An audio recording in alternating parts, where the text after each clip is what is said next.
Ya, ini adalah daftar isi ya. Eh, ada mukadimah, ada bab satu, waktu, tempat, dan latar belakang, dan bab dua perlawanan dan penolakan pengusiran. Kemudian bab tiga adalah keberhasilan perang Bani Nadir ini ya. Kita mulai dari mukadimahnya. Silakan Ustaz Syihab. Baik, Ustaz, saya akan bantu baca. Bismillahirrahmanirrahim. Muqaddimah di dalam Al-Quran, dan ada satu surat yang berjudul Pengusiran atau Al-Hasyr. Surat itu berada pada urutan ke-59.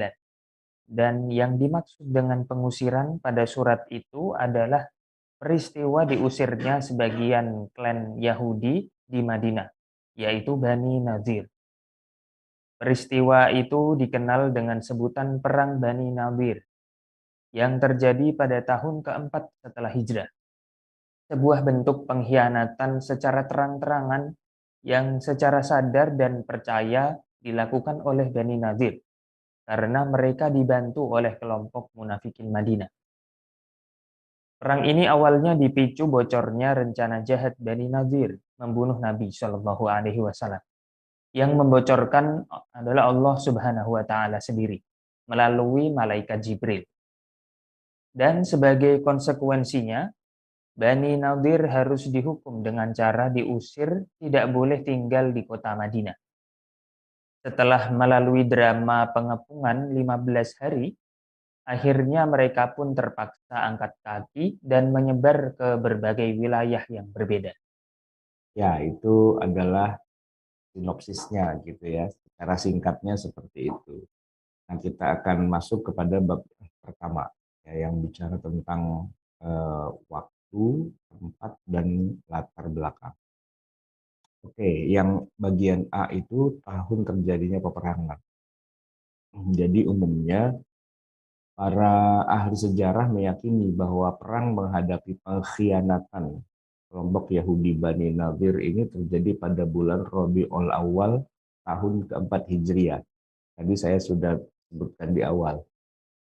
Kalau dikaitkan dengan kejadian penting sebelumnya, yaitu Perang Uhud yang terjadi pada pertengahan Syawal tahun ketiga Hijriah, maka terpautlah perang ini dengan Uhud itu sekitar 4 bulan. Ya, jadi Uhud dulu, 4 bulan kemudian baru perang Bani Nadir. Namun ada juga yang berpendapat bahwa kejadiannya 6 bulan setelah perang Badar. Jadi bukan sesudah perang Uhud, tapi sesudah perang Badar. Itu yang bicara nggak sembarangan juga Ustaz Ihab. Ya, seperti Az-Zuhri rahimahullah. Itu kan dalam sejarah terkenal sebagai salah satu tokoh ulama yang mempelopori gerakan penulisan hadis. Kitab hadis itu pertama bukan Bukhari ya, bukan Muslim, tapi salah satunya adalah Az-Zuhri. Nah, namun Ibnu Katsir, sorry ya, Ibnu Katsir dan Ibnu Qayyim menegaskan bahwa pendapat yang paling kuat adalah pendapat yang pertama, yaitu yang sekarang sedang kita bicarakan ini, 4 bulan sesudah perang Uhud. Adapun yang terjadinya setelah perang Badar itu perang terhadap Yahudi Bani Qainuqa. Kita sudah bahas itu. Lalu perang terhadap Bani Yahudi Bani Quraidah itu setelah perang Khandaq. Kita belum bahas ya. Nah, sedangkan perang terhadap Yahudi Khaybar setelah perjanjian Hudaybiyah. Jadi memang kalau kita lihat semacam pola gitu ya, Yahudi itu berkhianat habis perang. Ya. Oke, jadi kalau yang ini habis perang Uhud, Bani Nadir. Apa penyebab perang? Nah, silahkan Ustaz lihat. Baik. Yang B, sebab peperangan. Para ulama ahli sirah menyebutkan bahwa peperangan ini dipicu oleh setidaknya beberapa hal yang saling terkait. Di antaranya yang pertama adalah niat berkhianat Yahudi atas piagam Madinah.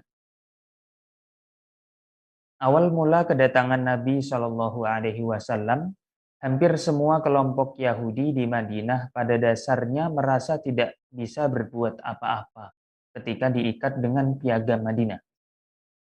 Piagam ini sedemikian mengikatnya sehingga membuat mereka tidak bisa berkutik, bahkan sulit bernafas. Mereka jadi tidak bisa melancarkan berbagai manuver dan agenda ke tengah masyarakat Madinah. Perpecahan Aus dan Khazraj yang teramat menguntungkan posisi Yahudi tidak bisa lagi dimainkan karena Nabi Shallallahu Alaihi Wasallam menekankan persaudaraan dan persatuan sesama Muslim dan mematikan semua kebanggaan jahiliyah. Isu-isu perpecahan yang amat menguntungkan mereka tidak bisa lagi dimainkan karena sistem tabayun yang begitu ketat di kalangan masyarakat Madinah kala itu. Sulutan api perang dan keributan benar-benar padam dan tidak bisa dimainkan. Dari segi ekonomi, kelompok Yahudi tidak bisa lagi banyak bermain menangguk untuk lewat berbagai kecurangan. Menangguk Sebab prinsip menangguk untung. menangguk, saya ulangi. Ya. Dari segi ekonomi, kelompok Yahudi tidak bisa lagi banyak bermain menangguk untung untuk lewat berbagai kecurangan. Untuknya nggak usah dibaca lagi. Menangguk Menanggung untung lewat untung berbagai lewat kecurangan. bermain Sebab menangguk untung lewat berbagai kecurangan. Sebab prinsip kejujuran dan haramnya sikap curang benar-benar diterapkan oleh masyarakat Madinah kala itu. Oleh karena itulah semua kelompok Yahudi berada pada posisi wait and see, mencari-cari kesempatan emas dan peluang untuk bisa melakukan pemberontakan atau setidaknya pengkhianatan. Dan untuk kesempatan pasca perang Uhud ini, nampaknya giliran Yahudi Bani Nadir yang mengambil peluang. ya, jadi sebab peperangan ini memang bahaya laten sih ya. Jadi Yahudi di Madinah itu keberadaannya seperti kayak kita di Indonesia tuh ada PKI bahaya laten gitu. Suatu waktu dia akan berontak gitu ya. Nah Yahudi itu begitu. Mereka sejak awal Nabi datang ke Madinah itu kan sudah apa namanya diikat dengan piagam Madinah persatu itu kayak mereka tuh dilucuti, dipreteli, diikat tangannya ke belakang gitu. Jadi udah nggak bisa bergerak. Mau melakukan kecurangan, mau melakukan apa namanya trik-trik ekonomi dan sebagainya itu mereka nggak bisa napas gitu. Karena sudah apa ya dipersiapkan banget oleh Nabi. Jadi ya yang ada satu-satunya cuman udahlah kita berontak aja gitu. Jadi itu kalau kalau adu konsep sistem masyarakat itu sama Nabi mereka kalah gitu dan kepercayaan yang diterima Nabi sepanjang hari semakin banyak gitu ya semakin kuat jadi ya satu-satunya cuman dengan cara apa kudeta gitu ya biasalah itu namanya oposisi di mana-mana ya kalau dia masih bisa ganggu ya ganggu tapi kalau enggak ya dia mau gulingkan kekuasaan kesempatan itu oleh setiap kepala Yahudi itu selalu ditunggu-tunggu. Yang tadi dibilang wait and see itu. Kapan? Kapan nih kita lancarkan serangan, pukulan telak gitu. Nah, yang mengambil kesempatan kali ini adalah Yahudi Bani Nadir. Pasca perang Uhud, ya 4 bulan lah setelah itu gitu ya. Melihat kan umat Islam lagi terpukul ya kan gara-gara 70 syuhada wafat di dalam perang Uhud, 70 syuhada wafat dalam peristiwa Bi'r Maunah gitu ya. Jadi dalam keadaan mereka lagi labil dan sebagainya, nah ini kira-kira waktu yang tepat nih untuk melancarkan serangan dari dalam.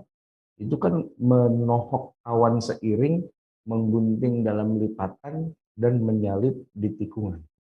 Jadi itu senjata makan tuan, bukan senjata makan tuan, artinya musuhnya itu pagar makan tanaman lah gitu kira-kira. Kan kalau Nabi perang lawannya orang musyrikin Mekah jauh-jauh gitu. Nah, ini kok yang jadi musuh adalah teman seiring sejalan Yahudi yang terikat dengan perjanjian piagam Madinah.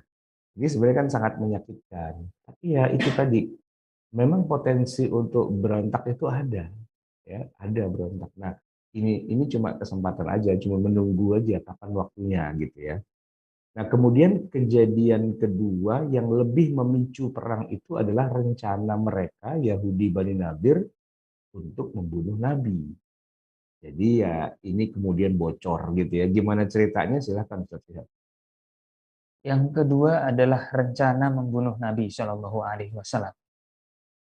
Penyebab kedua adalah rencana orang-orang Yahudi Bani Nadir sejak awal untuk membunuh Rasulullah Shallallahu Alaihi Wasallam. Kisah Yahudi di masa lalu memang tidak bisa dilepaskan dari membunuh nabi mereka sendiri, seperti Nabi Zakaria dan Nabi Yahya alaihi wasallam. Dikatakan a'udzubillahi minasyaitonirrajim. Bismillahirrahmanirrahim. Afakullama ja'akum rasulun ma la tahwa anfusukum istakbartum fafariqan kadzdzabtum wa fariqan taqtulun. Apakah setiap datang kepadamu seorang rasul membawa sesuatu pelajaran yang tidak sesuai dengan keinginanmu, lalu kamu menyombong, maka beberapa orang di antara mereka kamu dustakan, dan beberapa orang yang lain kamu bunuh. Yaitu orang Yahudi terkenal ya, dalam Al-Quran disebutkan suka membunuh nabi. Nabi mereka sendiri padahal. Yang tercatat itu kan Nabi Zakaria, Nabi Yahya, termasuk juga Nabi Isa sebenarnya. Cuman nggak berhasil mereka ngebunuh Nabi Isa. Wa maqataluhu yaqina gitu ya. Jadi kalau sekedar membunuh Nabi Muhammad ya nggak ada masalah. Kenapa? Orang Nabi mereka aja mereka bunuh gitu kan, apalagi Nabi orang Arab gitu ya. Makanya di Al-Quran banyak tuh disebutkan yaqtulunan nabiyyin ya. Innal ladzina yakfuruna bi ayatillahi wa yaqtulunan nabiyyina bighairi haqq wa yaqtuluna alladzina ya'muruna bil qisti minan nas fabashshirhum bi'adzabin alim. Itu ayat yang lain terkait dengan membunuh nabi. Siapa sih bangsa yang dikenal sebagai pembunuh nabi? Ya bangsa Yahudi. Itu Al-Qur'an yang menceritakan. Oke, next halaman berikutnya. Apalagi kali ini yang mau dibunuh nabi yang bukan dari keturunan mereka, sehingga tidak terlalu mereka pusingkan. Pembunuhan ini direncanakan oleh Bani Nadir ketika Nabi SAW beserta beberapa sahabat berangkat ke Bani Nadir untuk minta mereka ikut menanggung diat dua orang Bani Kilab yang dibunuh oleh Amr bin Umayyah radhiyallahu anhu. Nah, ketika beliau SAW tiba di perkampungan Bani Nadir, awalnya mereka menyanggupinya. Mereka mengatakan, Naf'an ya Abul Qasim, ijlis hatta naqdiya hajatak. Ya. Wahai Abul Qasim, panggilan kepada Nabi Muhammad. Ini panggilan akrab sebenarnya kalau dipanggil dengan kunyah. Nabi kan dikenal dengan bapaknya Qasim, Abul Qasim. Itu panggilan memuliakan sebenarnya. Ya udah duduklah ya kita ngobrol ya. Gimana nih kita selesaikan kebutuhan Anda gitu. Itu diterima dengan baik begitu. Tapi kemudian apa yang terjadi setiap di halaman berikutnya? Nah, Nabi SAW duduk di dekat tembok rumah mereka bersama, itu lengkap tuh ya, Abu Bakar, Umar, Ali, dan beberapa sahabat yang lainnya, Ridwanullahi alaihim. Sementara di tempat lain, Bani Nadir berkumpul dan berencana membunuh Nabi SAW. Nah, mereka bilang nih, di belakang Nabi ya, siapa di antara kalian yang mau menjatuhkan batu ini ke kepala Muhammad sampai pecah. Jadi cara ngebunuhnya itu ini banget ya, apa namanya, hooligan banget, hooligan. Jadi lemparin batu di atas kepalanya sampai pecah gitu. Lalu salah satu dari mereka yang bernama Amr bin Jaish mengatakan saya. Nah, mendengar rencana ini Salam bin Ibnu Mishkan berusaha mencegah mereka. Jangan kalian lakukan demi Allah. Pasti Allah akan memberitahukan rencana kalian ini padanya. Jadi peringatan Salam bin Mishkan ini tidak diindahkan ya. Mereka tetap berencana meneruskan niat jahat mereka. Nah, benar ternyata dalam keadaan seperti ini Allah Subhanahu wa taala menurunkan wahyu melalui Jibril. memberitahukan perihal rencana tersebut. Nah, setelah mendapatkan wahyu itu, dibisikin wahyu, beliau segera bangkit tanpa mengucapkan sepatah kata pun dan langsung ke Madinah. Begitu pula para sahabat pada ikut. Memang sih para sahabat kan nggak dapat wahyu, nggak dengar ya. Cuman melihat Nabi angkat kaki pulang begitu, ya mereka ikut aja. Ya, sampai udah jauh gitu, lalu beliau cerita bahwa tadi saya dikasih tahu oleh Jibril, saya mau dibunuh. Nah, hal ini ada nih dalam Al-Quran yang menceritakan bagaimana Yahudi berencana membunuh Nabi SAW. A'udzubillahi minasyaitonirrajim. Ya ayyuhalladzina amanu dzkuru ni'matallahi 'alaikum إذ هم قوم أن يبسطوا إليكم أيديهم فكف أيديهم عنكم واتقوا الله وعلى الله فليتوكل المؤمنون. Ini surat Al-Hasyr ya, wahai orang yang beriman, ingatlah kamu akan nikmat Allah yang diberikannya kepadamu di waktu suatu kaum bermaksud hendak menggerakkan tangannya kepadamu untuk berbuat jahat. Ya, in hamma qaumun ayyabsutu ilaikum aydiyahum. Ini kalau secara teknis kata per kata terjemahannya, yabsutu itu kan mengeluarkan, menjulurkan kepadamu tangan mereka, gitu ya. Nah, ini sebuah ungkapan maksudnya mereka membunuh, gitu ya. Atau dalam kurung di sini berbuat jahat. Maka Allah menahan tangan mereka dari kamu. Fakaffa aydiyahum ankum. Wattaqullaha wa 'alallahi falyatawakkalul mu'minun, dan takutlah kamu pada Allah dan kepada Allah lah bertawakal orang-orang yang beriman. Jadi dibocorkanlah rencana makar mereka mau bunuh Nabi Muhammad lewat ayat ini gitu ya. Oke, next. Oh, itu surat Al-Maidah ya, ayat 11. Baik. Nah, Ibnu Katsir dalam tafsirnya menyebutkan bahwa para mufassir seperti Muhammad bin Ishaq, Mujahid, Ikrimah, dan lainnya mengomentari bahwa ayat ini turun berkenaan dengan rencana jahat Yahudi Bani Nadir untuk membunuh Nabi SAW, dan juga itu ditegaskan oleh mufassir yang terkenal lainnya yaitu Al-Imam At-Tabari, Ibnu Jarir At-Tabari, tafsir At-Tabari ya. Oke, itu penyebab yang paling memicu banget ya sampai kemudian nanti mereka diusir gitu ya, yaitu bocornya rencana mereka mau bunuh Nabi pada saat Nabi bertamu ke mereka menyelesaikan suatu urusan. Baik, kemudian kita bicara bagian C nih, Ustaz. Silahkan. Yahudi Bani Nadir memanfaatkan situasi. Baik, Ustaz. Yahudi Bani Nazir memanfaatkan situasi. Para ulama ahli sirah menyebutkan bahwa perang dengan Bani Nazir ini terjadi pasca musibah berat menimpa kaum muslimin. Mereka baru saja kehilangan 70 sahabat dalam perang Uhud. Kemudian 4 bulan kemudian mereka juga kehilangan 70 sahabat pilihan yang utusan Rasulullah Bi'ru Ma'unah dan Roji. Dua peristiwa menyedihkan terjadi dalam 1 bulan, yaitu bulan Safar tahun keempat Hijrah. Kejadian-kejadian ini menorehkan kesedihan mendalam pada diri Rasulullah Shallallahu Alaihi Wasallam dan para sahabat. Sehingga berperang dalam situasi batin seperti ini jelas kurang menguntungkan.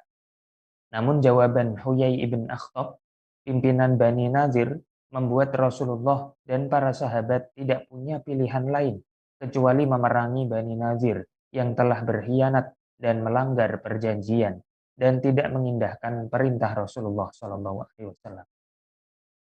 Ya, jadi ini kalau kita lihat situasinya memang Yahudi ini merasa di atas angin sih ya, karena kondisi psikologis umat Islam lagi down sebenarnya habis perang Uhud ya, dan juga peristiwa Bi'r Maunah gitu.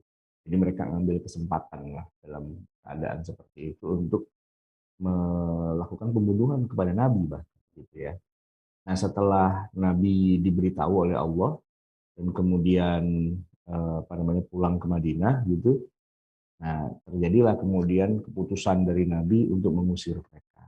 Ya, ini bagian D-nya, ancaman pengusiran Yahudi Bani Nadir dalam 10 hari. Silakan Ustaz Syihab. Ancaman pengusiran Yahudi Bani Nadir dalam 10 hari. Tidak beberapa lama, Nabi Shallallahu Alaihi Wasallam mengutus Muhammad ibn Maslamah untuk menyampaikan keputusan Rasulullah kepada Bani Nadir agar mereka keluar dari Madinah dan tidak tinggal bersama Rasulullah Shallallahu Alaihi Wasallam dan para sahabat di Madinah. Idhab ila Bani Nadir famurhum ayyakhurju minal Madinah wala Wala yaskununi yusakinuna wala biha. yusakinun wala yusakinuni biha wa qad ajjaltuhum ashran faman wajadtu ba'da dzalik darabtu unuqahu.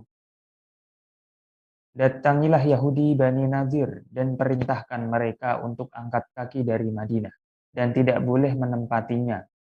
Aku memberi mereka tempo selama 10 hari. Setelah itu kalau masih kelihatan nongol di Madinah, aku tebas lehernya. Kayak apa rasanya diusir dari Madinah? Padahal dahulu mereka datang dipuja-puja. Namun karena kelakuan mereka yang kurang ajar, akhirnya mereka diusir seperti anjing kurap. Bayangkan, mereka hanya diberi tenggang waktu 10 hari untuk segera minggat meninggalkan Madinah. Kalau dalam 10 hari itu ternyata masih ada yang keluyuran tinggal di Madinah, jiwanya terancam, nyawanya melayang. Ya, ini satu klan ya, satu keluarga Yahudi begitu. Dulu mereka di Madinah itu datang sebagai, ya dalam tanda petik, sebagai pahlawan lah.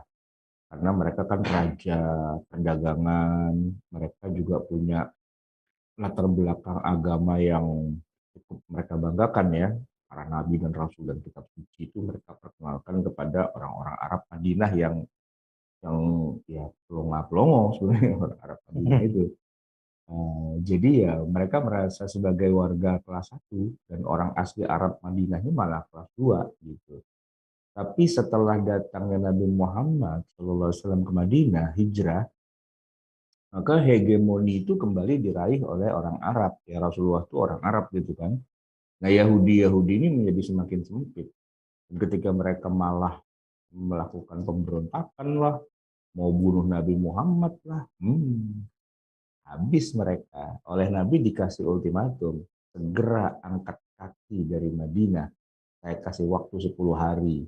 Lewat 10 hari masih keluyuran di sini, hilang pala lo.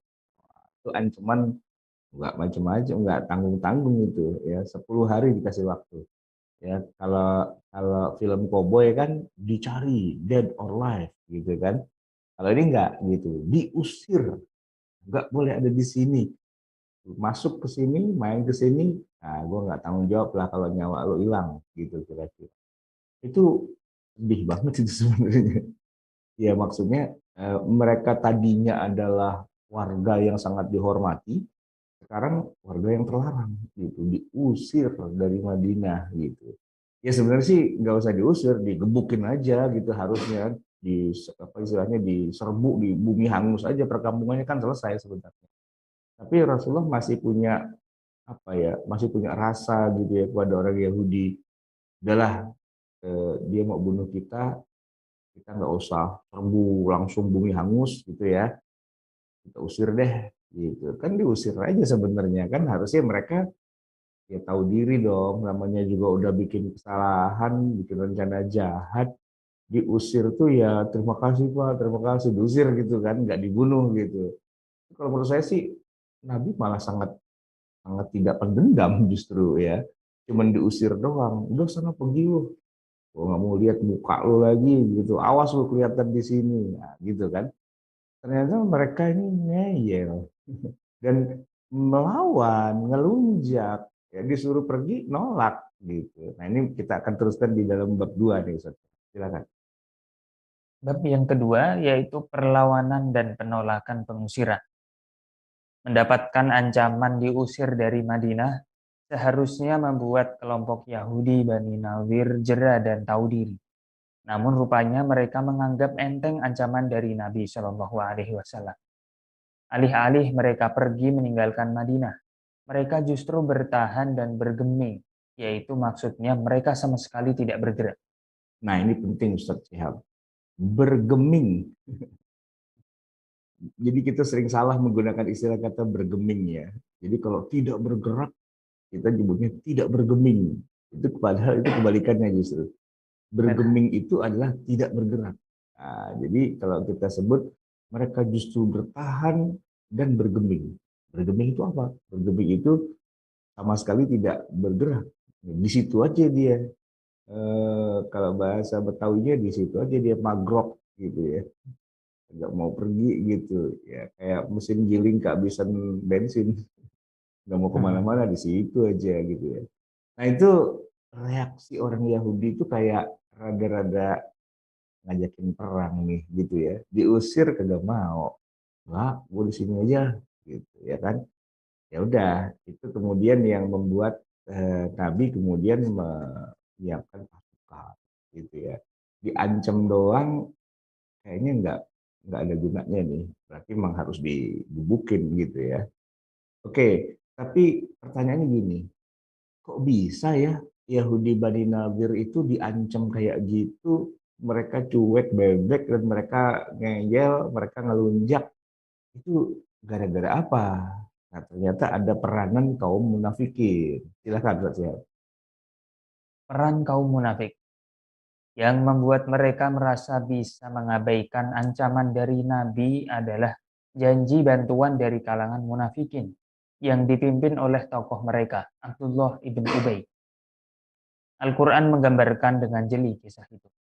Dikatakan, A'udzubillahi minasyaitonirrajim, Bismillahirrahmanirrahim.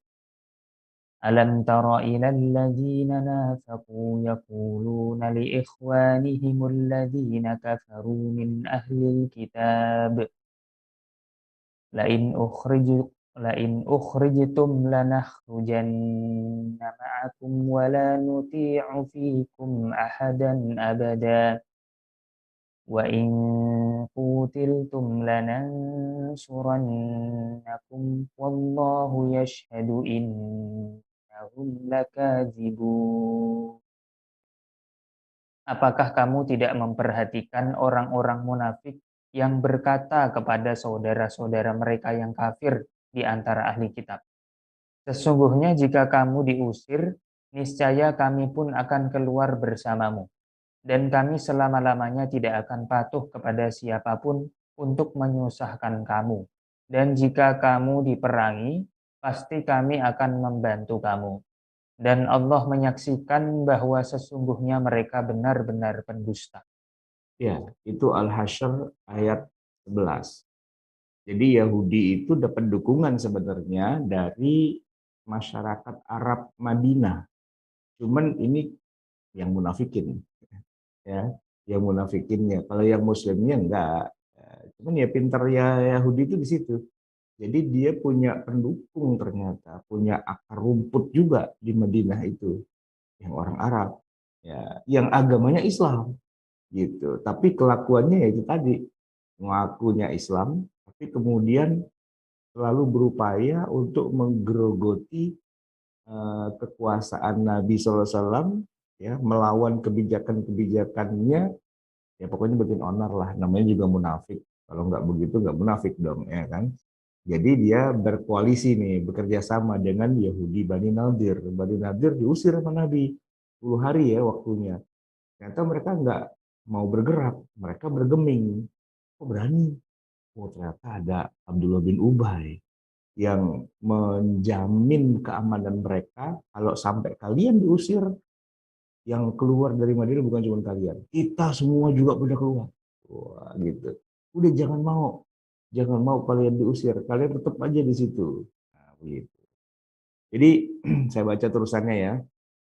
Abdullah bin Ubay, itu kaum munafikin ya, mengutus seseorang untuk memprovokasi Bani Nadir agar tidak usah keluar dan melawan, dan tidak usah keluar dari Madinah dan lawan saja Rasulullah, sambil menjanjikan bantuan pasukan. Nggak tanggung-tanggung loh, 2.000 personil Saya juga bingung, ini ngomong 2.000 personil, emang berapa sih pasukan munafikin di Madinah? 2.000 loh. 2.000 dijanjiin. Lagian yang dijanjiin mau aja, Bani Nadir ya. Pokoknya tenang, ya ada 2.000 pasukan. Nah, gitu. Untuk memperkuat mereka melawan Rasulullah. Masih dibumbui bahwa pasukan itu menyatakan rela mati demi membela mereka. Wah. Dia juga menjanjikan bantuan dari Bani Quraidah dan sekutunya Bani Ghatafan. Gitu. Nah, janji dari Abdullah bin Ubay ini direspon oleh Huyai bin Akhtab, pemimpin Bani Nadir. Coba kita lihat halaman berikutnya. Nah, karena merasa mendapat pertolongan kaum munafikin, mereka memutuskan, oh ya sudah, kalau gitu kita nggak usah keluar. Kita tungguin aja, kita tantangin kayak apa Nabi Muhammad, jangan-jangan cuman ya gertak sambal aja gitu kan. Jadi mereka pun dengan sombongnya menyampaikan keputusan tersebut kepada Rasulullah yang menyatakan bahwa mereka tetap akan tinggal di Madinah dan mengabaikan ancaman dari Nabi SAW. Jadi dikasih waktu 10 hari, mereka santai aja gitu. Nggak ada tanda-tanda mereka mau menjalankan apa yang Nabi ultimatumkan gitu ya. Oke, pasukan muslimin mulai bergerak ya. Mengetahui reaksi Yahudi Bani Nadir yang besar kepala dan merasa boleh bertindak seenaknya, tentu tidak boleh dibiarkan, ya nggak boleh didiamkan. Karena kalau ancaman itu tidak diikuti dengan tindakan nyata, maka ancaman itu akan ompong, akan sia-sia. Maka mendengar jawaban dari Yahudi Bani Nadir bahwa mereka tidak mau bergerak, ya mereka tetap di situ, dijawab oleh Nabi dengan takbir Allahu Akbar, diikuti oleh para sahabat. Oh, artinya mereka ya kita jual dia beli ternyata. Ya, ngajak berantem kalau gitu. Ayo, gitu kan, nggak ada masalah. Oke, bagian C, serangan dimulai. Jadi tenggat waktu, ini bukan tenggang sih, tenggat waktu yang diberikan yaitu 10 hari sudah berlalu. Dan ternyata Bani Nadir, ya Yahudi Bani Nadir masih belum menunjukkan tanda-tanda akan segera angkat kaki. Maka Rasulullah pun mulai mengumpulkan para sahabat untuk bergerak menuju perkampungan Bani Nadir. Anji peperangan dibawa oleh Ali bin Abi Thalib. Rasulullah ikut juga ya dalam perang itu. Lalu Madinah istilahnya kan Nabi kan imam rawatib ya kan. Nah itu yang disuruh jadi pengganti atau badalnya ya Abdullah bin Umi Maktum ya selama Rasulullah ada di medan perang gitu. Nah, penghubungan selama 15 hari. Salah satu sifat buruk kelompok Yahudi adalah mereka pada dasarnya itu takut perang. Mungkin kalau kita kaitkan dengan perang zaman sekarang ya, ya kayak gitu itu. Jadi perangnya sembunyi di dalam benteng, di balik apa namanya tembok dan sebagainya gitu. Kalau perang zaman dulu kan nggak begitu. Perang zaman dulu tuh ya duel satu lawan satu. Jadi kejantanannya itu kelihatan gitu. Harusnya gitu kan. Gebuk-gebukan, pukul-pukulan, bunuh-bunuhan lah begitu. Pokoknya fisik banget gitu ya kan. Tapi Yahudi ternyata enggak gitu. Mereka sayang nyawa, sayang pada diri sendiri juga gitu. Jadi mereka begitu tahu, mau datengin sama Nabi nih dengan pasukan gitu kan. Ada ngibrit, bukan lari keluar Madinah, masuk benteng. Jadi memang orang Yahudi selalu mempersiapkan sih segala sesuatunya ya. Kalau tiba-tiba suatu hari serangan datang, mereka udah tahu tuh harus ngumpet di mana gitu istilahnya. Ya kayak zaman kita sekarang misalnya udah mau ada perang nuklir gitu ya. Terus mereka kita kan zaman sekarang tuh bikin di Amerika tuh ya film-filmnya menyebutkan mereka bikin apa sih Kanker. semacam bunker gitu ya di bawah tanah gitu kan. Bunker yang di situ sudah ada persiapan makanan dan persediaan kehidupan mereka lah bunker gitu ya. Nah, itu ide-ide model menyelamatkan diri masuk bunker itu Yahudi dari dulu udah melakukannya. Jadi ketimbang dia perang dengan dia ngumpet gitu ya. Jadi mereka lebih suka bersembunyi di balik benteng yang jauh-jauh hari sudah mereka dirikan ketimbang fighting satu lawan satu melawan kaum muslimin. Jadi kalau bacot gede ya kan, nantang ya lagunya sebakul. Begitu diparanin ya pada ngumpet gitu ya. Jadi oleh Nabi ya ditungguin aja. Ayo mau berapa lama dia ngumpetnya gitu kan. Coba kita teruskan di halaman 22. Nah, di sini ini ayat Qur'annya malah menyebutkan ya, la yuqatilunakum jami'a illa fi quram muhassanah au min wara'i judur. Nih karakteristik Yahudinya nih ya. Mereka tidak akan melawan kamu dalam keadaan bersatu padu kecuali dalam kampung-kampung yang berbenteng atau di balik tembok. Quram muhassonah, kampung yang ada hesen, ada bentengnya. Au min wara'i judur, atau perangnya dari balik tembok gitu. Perang apa mau ngumpet tuh? Perang apa main tak umpet gitu ya.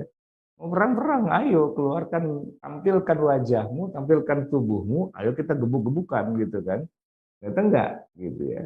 Dan memang orang Yahudi itu juga lucu juga, mereka suka pecah-pecah juga. Jadi kan Yahudi banyak di Madinah. Ini yang melakukan kayak gini cuma Yahudi Bani Nadir. Yang Yahudi lain-lainnya nggak ngebantuin juga.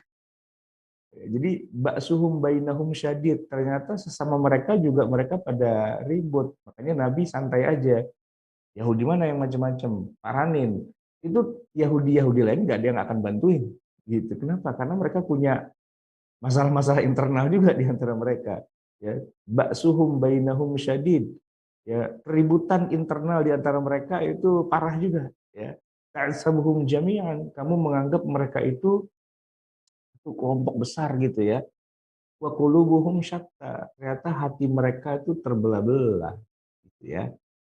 Nah, dzalika bi annahum qaumun la yaqilun, itu karena mereka nggak punya akal, nggak mengerti.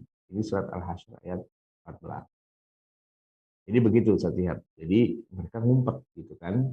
Maka Nabi tidak langsung menyerbu ke dalam benteng mereka. Ya, karena kan namanya benteng ya dijaga ya kan. Namun beliau melancarkan teknik blokade, kepung ya di dalam benteng sampai kehabisan makanan, air dan persediaan lainnya. Nah, total itu berlangsung kurang lebih 15 hari dari sejak Nabi maklumatkan pergi lu dari Madinah gitu. 10 hari dilewatkan santai aja, begitu Nabi paranin pada ngumpet. Nah, itu berarti kira-kira 5 hari lah mereka ngumpet di benteng itu ya. Ya tentu persediaan makan mereka nggak begitu banyak karena mereka nggak mengira bahwa Nabi akan mendatangi mereka. Mereka mengiranya eh, nanti begitu mereka nggak mau keluar dari Madinah nih ya, seandainya Nabi datang, mereka akan maju perang. Kan udah dijanjiin tadi 2.000 pasukan sama munafikin Makkah itu ya, munafikin Madinah ya, si siapa namanya, Abdullah bin Salul gitu kan. Ya, Abdullah bin Salul dasar munafik, kagak datang dia. Ditunggu-tunggu mana pasukan bantuannya, katanya 2.000 pala loh gitu. Gak datang dia gitu. Kacau kan? Makanya orang-orang Yahudi Bani Nadir tuh namanya sumpah-sumpah itu, sumpah serapah. Dasar munafik lu. Orang munafik bilang munafik, nah lu kafir gitu, nah lu munafik gitu. Jadi sama orang kafir sama munafik saling celak-celakan gitu. Nah itu yang dikatakan ba'suhum bainahum syadid. Permusuhan di antara mereka juga kuat ternyata. Yang katanya bilang tenang, ada saya punya 2.000 pasukan, kagak datang. Ya udah akhirnya mereka menyelamatkan diri di dalam benteng dengan ya persiapan seadanya kan. Ya Nabi tahu lah persiapannya cuma segitu doang. Ayo kita tungguin mau berapa lama dia di situ ya. Mau ngendon berapa lama, ayo tungguin aja. Ya ternyata nggak lama. Akhirnya mereka ya mau nggak mau nyerah juga ya kan. Nah, tentu semua sudah sesuai dengan perhitungan. Halaman 23 Ustaz Syihab coba. Tentu semua sudah diperhitungkan matang-matang sesuai dengan informasi yang akurat dari mata-mata. Oh iya, Nabi kan selalu menjebar mata-mata gitu kan. Jadi mata-matanya itu akan ngasih tahu gini, oh mereka ngumpet di benteng, tapi persediaan makan mereka cuma cukup 5 hari. Oh, ya udah kalau gitu kita kepung aja, kepung ya kan. Yang paling efektif kepung, ya, tungguin aja. Nah, kehabisan makan juga mereka, lapar juga. Bayi mereka kan pada nyari makan juga, pada bingung juga mau ngapain gitu di situ kan. Sama ini ada peristiwa yang menarik nih Ustaz Syihab, penebangan pohon kurma dan pembakaran ladangnya. Kan mereka ngumpet nih nggak mau keluar dari benteng gitu kan. Nah, oleh Nabi untuk melengkapi proses pengepungan, Nabi membuat sebuah trik. Ya, ini trik aja sebenarnya yang bikin nyali Yahudi semakin kecut, yaitu sengaja menebangi pohon kurma di ladang-ladang kurma milik Yahudi Bani Nadir. Selain itu beberapa ladang milik mereka pun dibakar. Wah, gitu. Kan mereka semakin stres gitu kan. Tujuannya tentu saja perang psikologis agar Yahudi Bani Nadir semakin cemas, semakin ketakutan, semakin putus asa. Dan itu diceritakan di dalam Al-Qur'an ya, terkait masalah ini. Ma qata'tum min linatin aw tarkumu aw taraktumuha qa'imatan ala usuliha fa biidnillahi wal yukhziyal fasiqin. Ma qata'tum min linah, apapun yang kamu potong atau kamu tebang ya dari linah pohon kurma milik Bani Nadir itu, atau yang kamu biarkan tumbuh. Jadi tidak semua pohon ditebang sebenarnya. Pohon-pohon yang kelihatan di depan mata mereka aja itu yang ditebang gitu kan. Sebagiannya malah dibakar gitu biar lebih seru gitu kan. Maka semua itu adalah dengan izin Allah. Ya, kenapa ini ditegaskan? Karena prinsip dasar perang dalam Islam kan nggak boleh merusak, nggak boleh merobohkan rumah ibadah, nggak boleh menebang pohon, nggak boleh membakar desa dan sebagainya kan gitu aslinya kan. Dan itu prinsip kayak gitu semua orang tahu, Yahudi juga tahu. Tapi kali ini Rasulullah kenapa ngebakar ya? Ladang mereka dibakar, pohon-pohonnya ditebang gitu kan. Nah, kalau dipertanyakan kayak itu jawabannya ada di dalam surat Al-Hasyr ayat 5 ini ya. Fabi idznillah, itu memang Allah izinkan khusus untuk Bani Nadir gitu. Jadi peperangan itu ada ketentuannya gitu ya, nggak boleh ini kecuali untuk Bani Nadir boleh. Wah gitu. Dan apa ini tujuannya untuk memberikan liyukhziyal fasiqin, untuk menghinakan orang fasik.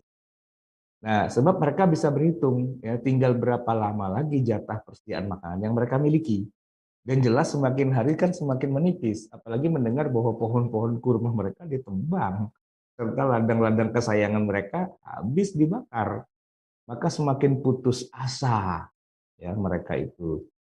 Karena mereka yakin sumber rezekinya akan terputus selama-lamanya kan. Dari situlah, ya, disitulah Bani Nadir mulai khawatir, takut dan cemas. Bantuan kagak datang, ya, benteng diblokade, suplai nggak ada, kebun kurma dibakar. Kan habislah mereka itu kan mau bilang apa lagi. Kalau orang main catur tuh matinya mati keleset gitu istilahnya. Nah, dalam keadaan kayak gitu, mereka masih mau melancarkan protes juga kepada Rasulullah. Coba lihat di halaman berikutnya. Ya Muhammad, qad kunta tanha 'anil fasad wa tu'ibuhu 'ala man yaf'aluh.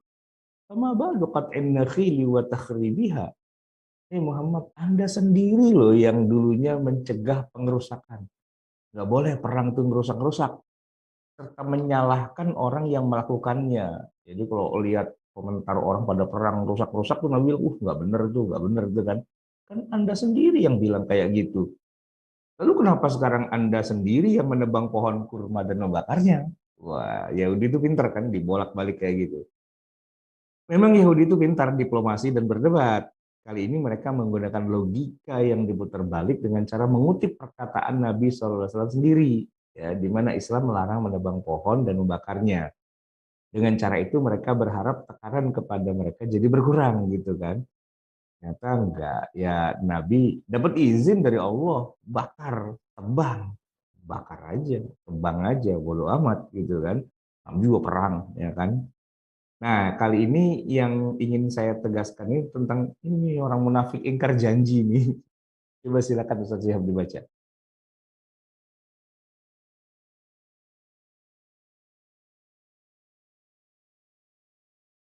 Suaranya hilang ya? Udah saya baca deh.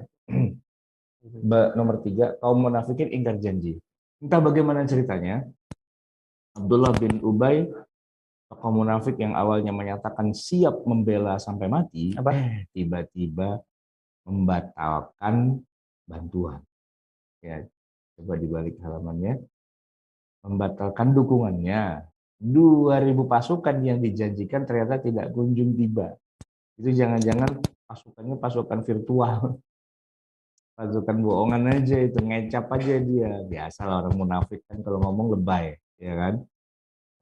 Orang udah butuh sekarang juga kagak datang-datang, ternyata bohong. Padahal sebelumnya kan mereka sudah sesumbar akan melawan pasukan muslimin dan berjanji mengalahkannya. Namun rupanya alur cerita berubah 180 derajat ya. Setelah Bani Nadir mengkhianati perjanjian kepada Nabi SAW, kini gantian mereka yang dikhianati oleh teman seiring, yaitu para gembong munafikin. Entah bagaimana ternyata mereka harus makan hati menghadapi kelicikan kalangan munafikin. Yang jelas Allah Subhanahu wa taala juga menceritakan dalam Al-Qur'an ya, bagaimana mangkirnya kalangan munafikin dari yang semula mau membantu mereka. Alam tara ilal ladzina nafaqu yaquluna li ikhwanihim alladzina kafaru min ahli kitab la in ukhrijtum lanakhrujanna ma'akum. Ini tadi ayat sudah kita baca ya. Ya pokoknya kalau kalian diusir kita ikut keluar juga nih gitu ya. Wala nuti'u fikum, dan kita tidak mengikuti perintah mereka untuk mengusir kamu lah gitu ya. Wa in qutiltum lanansurannakum. Kalau kalian diserang, diserbu, lanansurannakum. Kami yang jadi pembela kalian. Woi, kami yang maju paling depan. Gitu. Makan tuh janji gitu ya. Allahu yashhadu innahum lakadzibun, dan Allah bersaksi itu yang mereka omongin itu mereka tuh emang tukang bohong gitu. Kemakan sama janji-janji munafikin. Bayangin, munafik itu bukan cuma ngebohongin orang Islam ya, ngebohongin orang kafir juga gitu loh. Senang banget saya denger, kerjain loh sama orang munafik. Makanya jangan percaya ya, jadi orang kafir aja dikerjain apalagi orang Islam sih sebenarnya gitu. Oke, 27 ini tadi terjemahannya ya. Nah, ketika mengetahui Rasulullah SAW dan pasukannya akan menyerang, terlebih lagi setelah mendapatkan kepastian Abdullah bin Ubay dan Bani Quraidah berkhianat, mereka membiarkan Bani Nadir menghadapi kaum muslimin tanpa pertolongan yang mereka janjikan. Itu juga yang dilakukan oleh Bani Ghatafan, dan Allah memisalkan perbuatan kaum munafik ini dalam firman-Nya halaman 28, kama salis syaitan idh qala lil insani kfur falamma kafara qala inni bari'um minka. Ini mirip ya, bujukan setan gitu. Ketika dia berkata kepada manusia, kufur, kafirlah kamu. Gitu kan, dimotivasi lah gitu ya, suruh kafir gitu kan. Falamma kafaro, begitu manusia sudah kafir, qala minka. Enggak, saya enggak ikut-ikutan. Ya, saya berlepas diri dari kamu. Itu emang dasar syaiton gitu ya. Nah, itu digambarkan kelakuan munafik itu kayak setan banget benar-benar ya. Kama salis syaitoni gitu ya. Oke, jadi terakhir bagaimana? Ya mau nggak mau, Bani Nadir terpaksa meninggalkan Madinah kan. Gitu. Setiap sudah hidup mikrofonnya. Sudah. Oke. Ya, yang keempat, Bani Nazir terpaksa meninggalkan Madinah karena sudah tidak bisa lagi berkutik dan semua upaya mengalami jalan buntu. Satu-satunya cara mereka bisa selamat dari hukuman mati adalah dengan cara menyerah, kalah, dan memilih keluar Madinah. Minta dibolehkan bawa harta. Tapi memang dasar orang Yahudi tidak tahu malu. Sudah diberi waktu untuk menyelamatkan diri, ternyata masih saja mengajukan syarat ini dan itu. Salah satunya mereka mensyaratkan diperbolehkan membawa harta yang bisa dibawa oleh unta-unta mereka. Permintaan ini disetujui oleh Rasulullah Shallallahu Alaihi Wasallam. Jadi ini menjadi apa ya, sebuah catatan penting ya. Ini musuh harusnya jatahnya udah mati loh ini. Ya, karena mereka berkhianat kan, harusnya kalau bahasa kita itu bumi hangus lah gitu. Ini masih dibolehkan untuk keluar dari Madinah. Bahkan mereka bilang, kami mau bawa harta kami juga dong gitu. Ya udah bawa gitu. Karena ini Yahudi benar-benar ya. Jadi mereka memang apa ya, kebenciannya tuh nggak apa ya, nggak ada habisnya kepada Nabi. Kan harusnya kalau mereka mati, harta mereka kan dikuasai oleh Nabi, gitu kan. Ternyata mereka nggak mau gitu. Tetap aja mereka nggak rela kalau harta mereka diambil sama Nabi. Jadi ketika mereka udah dikasih, ya udah kalian nggak kita bunuh, tapi kalian harus pergi. Mereka bilang, wah kita harus bawa harta. Nah di situ Nabi mengatakan begini, boleh tapi hanya yang bisa diangkut oleh ontak saja. Gitu. Jadi ya mereka kumpul banyak onta itu kan, yang bisa dibawa sama onta dibawa. Sisanya ya nggak boleh kata Nabi. Gitu. Sisanya masih banyak. Orang mereka Yahudi lumayan kaya di situ kan, punya istilahnya punya tambang emas lah gitu di situ kan. Nah, kata Nabi yang bisa digendong sama ontak kalian bawa. Ya, itu kan nego sebenarnya kan. Ya sebagian lah, nggak seluruhnya gitu ya. Oke. Nah, karena memang sudah begitu perjanjiannya, ya sudah mereka apa yang bisa dibawa sama ontak ya ontaknya kesian banget itu, berat banget ini semua hartanya mau dibawa, tapi ya nggak mungkin semuanya ke bawah juga kan. Oke. Nah, biar tetap mereka merasa senang gitu ya, mereka itu melakukan hal yang aneh ya, merusak rumah sendiri. Ya, coba Ustaz Shihab dijelasin.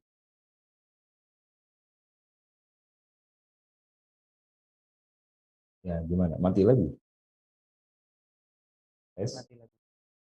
Iya. Oke. B. Merusak rumah sendiri.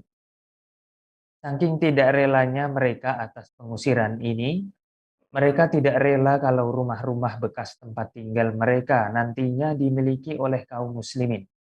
Maka sebelum meninggalkan komplek perumahan, mereka susah payah merobohkan bekas rumah mereka sendiri. Kemudian bahan-bahan bangunan rumahnya dibawa pergi dengan menggunakan unta-unta mereka. Bahkan ada yang membawa atap rumah dengan unta-unta tersebut, sebagaimana Allah ceritakan dalam Al-Quran. Iya. Sampai atap rumahnya pun dibawa juga. Dasar Yahudi. Nggak mau rugi. Rumahnya pun kalau perlu dibawa juga atap rumahnya. Semua harta dibawa dan kayak nggak bisa dibawa sama dia dirusakin. Gitu. Makanya kita bilang kalau ada orang tukang ngerusak itu ya, dasar Yahudi. Ya emang begitu kelakuannya gitu ya. Oke.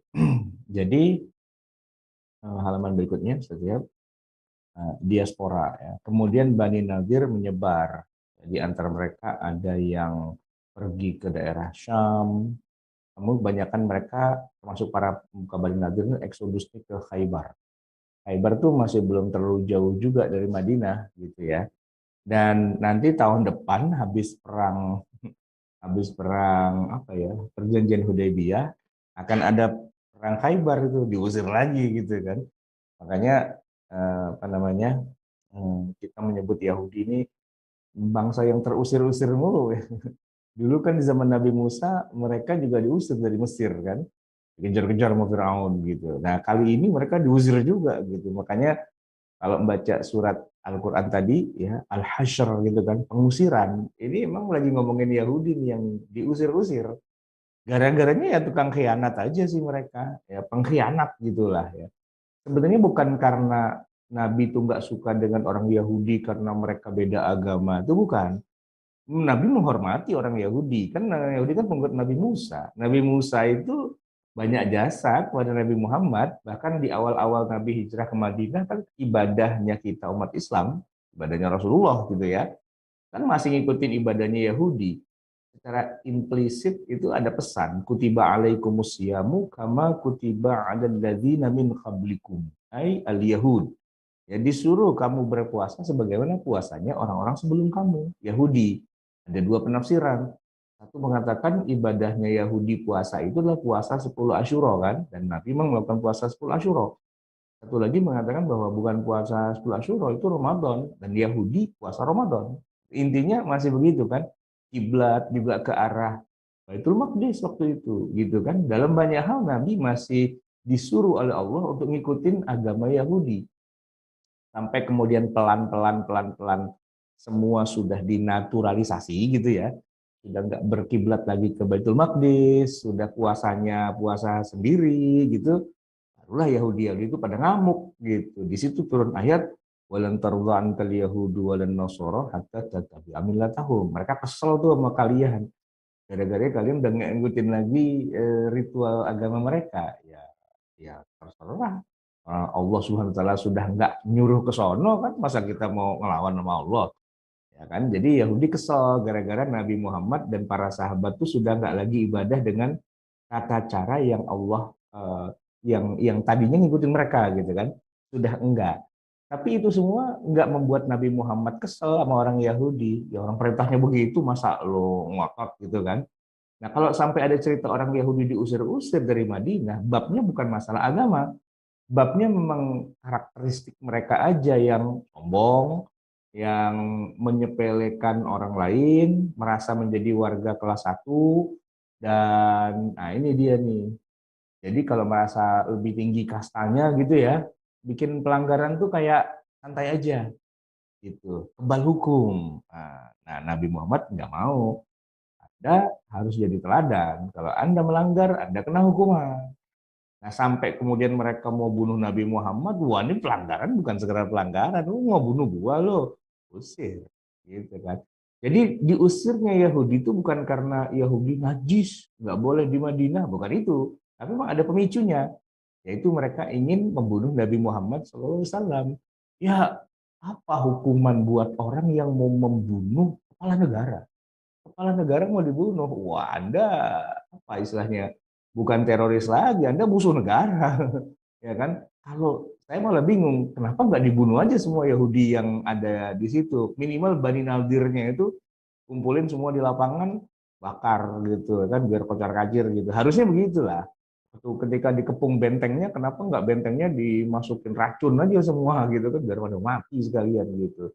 Kayak kita ngebunuh tikus gitu istilahnya, tapi malah dibiarin pergi gitu. Itu perginya mereka kan pada ke Khaybar. Di Khaybar mereka bikin bikin kekuatan lagi untuk melancarkan permusuhan pada Nabi Muhammad. Jadi dua kali diusir loh, bayangin. Jadi kalau saya melihat bahwa Nabi Muhammad itu terlalu ramah kepada Yahudi itu, terlalu sungkan untuk menghukum Yahudi, cuman diusir doang gitu. Harusnya mencekik gitu kalau menurut saya gitu ya. Siapapun orang yang niatnya udah nggak bener, mau mau membunuh kepala negara, bayangin kepala negara gitu mau dibunuh, ya hukuman mati harusnya kan. Nah, ternyata mereka nggak dibunuh, ya cuma diusir doang dan bikin kekuatan baru lagi, diusir lagi gitu ya. Ya memang begitulah kelakuan Yahudi Bani Nadir. Cukup barangkali Ustaz Sihab ini udah nggak ada halaman berikutnya kan? Oh, Masih masih bab ada. selanjutnya. Oke, oke nomor 3 keberhasilan. Silakan. Bab yang ketiga yaitu keberhasilan. Pembagian harta. Dengan eksodusnya Bani Nadir dan dari Madinah, maka harta yang mereka tinggalkan terhitung sebagai al-fai. Pembagian harta jenis ini diserahkan sesuai kebijakan Rasulullah Shallallahu Alaihi Wasallam. Hal itu sebagaimana disebutkan dalam Al-Quran. A'udzubillahi minasyaitonirrajim. Bismillahirrahmanirrahim. Wa ma Allah ala rasulihi minhum fama awjaftum alaihi min khairin wala rikabin ولكن الله يسلط رسله على من يشاء والله على كل شيء قدير. Dan apa saja harta rampasan fai yang diberikan Allah yang kepada Rasulnya dari harta benda mereka, maka untuk mendapatkan itu kamu tidak mengerahkan seekor kuda pun dan tidak pula seekor unta pun. Tetapi Allah yang memberikan kekuasaan kepada Rasul-Nya terhadap apa saja yang dikehendakinya. Dan Allah Maha Kuasa atas segala sesuatu.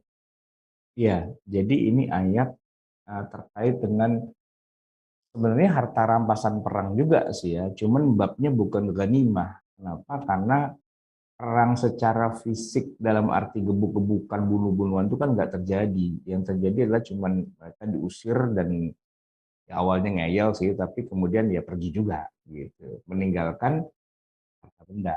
Walaupun sebagiannya dibawa, sebagiannya dirusak, tapi sebagian lagi masih ada juga sih. Nah, itu yang disebut dengan fai gitu.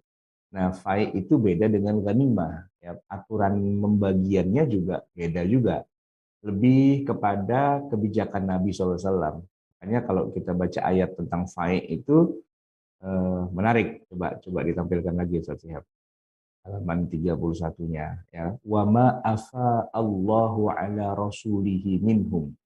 Dan apa saja yang difaikan oleh Allah ya, ala rasulihi ya, itu diberikan kepada rasulnya, minhum sama aujaftum alaihi min khailin wala rikabin. Kalian itu wahai para sahabat, kalian tuh enggak enggak berkorban apa-apa loh ya, tidak itu kuda, tidak itu unta gitu ya. Walakinallaha yusallitu rusulahu. Maka Allah memberikan, menyerahkan ya, mendelegasikan, menyerahkan kepada Rasulnya, kepada Nabi Muhammad, ala mayyasha, untuk dibagikan kepada siapa saja yang dia kehendaki. Nah, gitu. Jadi fai itu terserah Rasulullah mau diapain gitu, mau dibagi kepada siapa itu urusannya beliau. Kalian nggak punya hak. Karena kalian nggak perang, ya kan? Kalian nggak mengeluarkan kuda, nggak mengeluarkan unta, kalian datang musuh udah pada kabur. Jadi harta yang mereka tinggalkan, yang ditinggalkan oleh para musuh, itu bagaimana cara membaginya itu urusan Allah, urusan Rasulullah saja. Terserah nanti Rasulullah mau kasih kepada siapa, gitu ya. Oke, itu yang pertama. Kemudian yang kedua, halaman tadi balik lagi coba Ustaz Syihab. Dalam peristiwa ini beliau SAW itu lebih banyak memberikan kepada para sahabat dari kalangan muhajirin yang hijrah ya, karena mereka lebih butuh bila dibandingkan kaum Ansor. Bayangin, udah 4 tahun tinggal di Madinah masih nebeng aja, bahasa kitanya itu masih ngontrak aja gitu ya. Nah, atau masih di itu hidup di Baitul, di mana, di pojokan Masjid Nabawi sebagai ahlu sufah, sebagai orang yang ngemper di masjid gitu kan. Maka diberikanlah ini kepada jatahnya kepada muhajirin. Lil fuqara'il muhajirin alladzina ukhriju min diyarihim wa amwalihim yabtaghuna fadlan min Allah wa ridwana wa yansuruna Allah wa rasulah ulaika humus shadiqun. Bagi orang fakir yang berhijrah, yang diusir dari kampung halaman mereka. Ya, para muhajirin yang masih homeless, jobless gitu ya, jomblo. Nah, itu mereka dapat tuh faid dari perang Bani Nadir ya. Oke. Itu berikutnya halaman 33 ya. Nah, yang dari kaum Ansor ternyata dikasih cuma 2 orang doang ya, yang bernama Abu Dujanah dan Sahal bin Hanif. Karena emang ini 2 orang miskin banget nih, udah orang asli, penduduk asli, miskin pula gitu ya. Dikasih. Oke, ini yang terakhir Ustaz Syihab. Pelajaran apa saja yang bisa diambil dari peperangan Bani Nadir? Silakan Ustaz Syihab. B. Pelajaran yang dapat diambil dari peperangan Bani Nadir. Dari peristiwa penting perang Bani Nadir ini, ada banyak pelajaran yang bisa kita catat, yaitu antara lain yang pertama, niat jahat orang Yahudi. Perilaku sebagian kelompok Yahudi yang ingin membunuh Nabi Shallallahu Alaihi Wasallam sebenarnya bukan hal yang aneh, karena Al-Quran menceritakan kepada kita bahwa bahkan Nabi mereka sendiri pun mereka bunuh juga. Setidaknya ada catatan bahwa wafatnya Nabi Zakaria akibat mereka bunuh. Tadi Zakaria, Yahya, sama Isa ya. Dan tentu saja peristiwa diselamatkannya Nabi Isa alaihi salam dengan cara dinaikkan ke langit. Lalu ada orang lain yang disalib karena dikira seperti Nabi Isa. Juga merupakan bukti lain bahwa Yahudi terkadang suka membunuh nabi mereka sendiri. Ya, itu apa prestasi mereka lah ya, tukang bunuh nabi. Oke, nomor 2. Yang kedua, bocornya rencana pembunuhan Nabi Shallallahu Alaihi Wasallam. Pemberitahuan Allah Subhanahu Wa Taala kepada Rasulullah Shallallahu Alaihi Wasallam tentang rencana Bani Nazir untuk membunuh Rasulullah tentu merupakan mukjizat dari Allah sekaligus menjadi bukti bahwa beliau benar-benar seorang nabi dan rasul. Dan salah satu mukjizat itu berupa perlindungan dan penjagaan dari hal-hal yang sekiranya akan membahayakan bahkan mengancam jiwa beliau sallallahu alaihi wasallam. Dan kemudian yang ketiga adalah pembakaran pohon kurma. Peristiwa pembakaran pohon-pohon kurma dan kebun Bani Nadir yang dilakukan Rasulullah menunjukkan bahwa keputusan seperti ini diserahkan kepada imam atau pemimpin apabila dilihat hal tersebut bisa melemahkan musuh. Kemudian dapat yang izin ya, dapat izin dari Allah, jadi pengecualian. Kalau dibilang kan nggak boleh, kan haram. Iya sih aslinya, tapi biidznillah, karena sudah dapat izin dari Allah ya boleh-boleh aja, itu terserah Allah dong, ya kan. Emang yang jadi Tuhan siapa? Oke, nomor 4. Yang keempat, menjaga janji. Pelajaran penting untuk menghargai dan menjaga perjanjian yang sudah disepakati bahwa dengan musuh sekalipun, bahkan dengan musuh sekalipun, dan bahwa melanggar perjanjian yang sudah disepakati dapat berakibat buruk, bahkan bisa memicu permusuhan atau peperangan.